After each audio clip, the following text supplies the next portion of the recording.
My dear audience, আসসালামু আলাইকুম। Usman Sahal medical services YouTube চ্যানেলের পক্ষ থেকে আপনাদেরকে জানাই স্বাগতম। আশা করি আল্লাহর রহমতে আপনারা সবাই ভালো আছেন।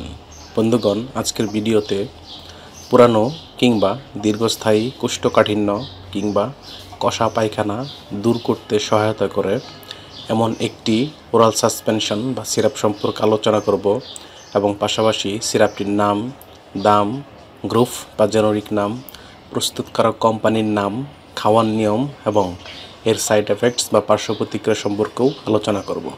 তবে ভিডিওটি শুরু করার আগে আপনাদের প্রতি অনুরোধ, আপনি যদি আমার চ্যানেলে নতুন হয়ে থাকেন তাহলে অবশ্যই চ্যানেলটি সাবস্ক্রাইব করে লাইক, কমেন্টস এবং শেয়ার করবেন।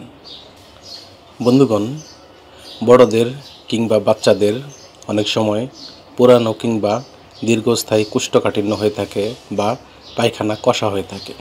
এসব সমস্যার সমাধানের জন্য আমরা অনেক সময় বিশেষজ্ঞ ডাক্তারের শরণাপন্ন হই এবং বিশেষজ্ঞ ডাক্তারগণ তাদের পরামর্শপত্রে যে ওরাল সাসপেনশন বা সিরাপটির কথা লিখে থাকেন তার নাম হলো টিউলোস ওরাল সলিউশন।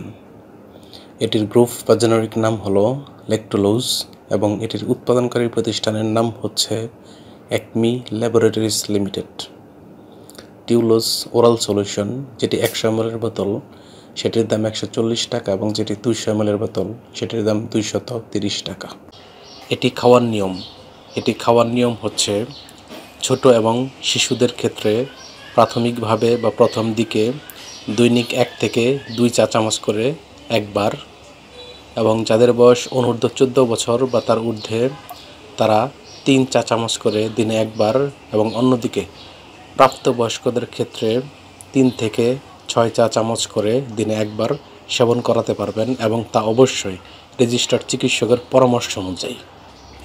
কেননা রেজিস্টার্ড চিকিৎসকের পরামর্শ ছাড়া কোনো ধরনের ঔষধ সেবন করা উচিত নয়, এতে মারাত্মক ক্ষতি হতে পারে।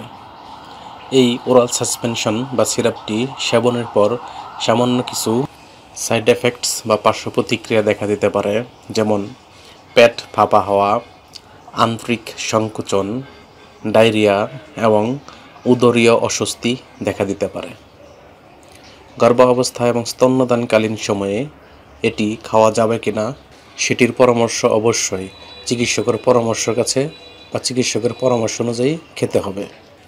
এই ঔষধটি বা সিরাপটি আলো ও তাপ থেকে দূরে ঠান্ডা এবং শুষ্ক স্থানে রাখতে হবে এবং অবশ্যই শিশুদের হাতের নাগালের বাইরে রাখতে হবে, এবং ঔষধ কেনার পূর্বে অবশ্যই এর উৎপাদন তারিখ এবং মেয়াদ উত্তীর্ণ তারিখ দেখে নিতে হবে। ধন্যবাদ।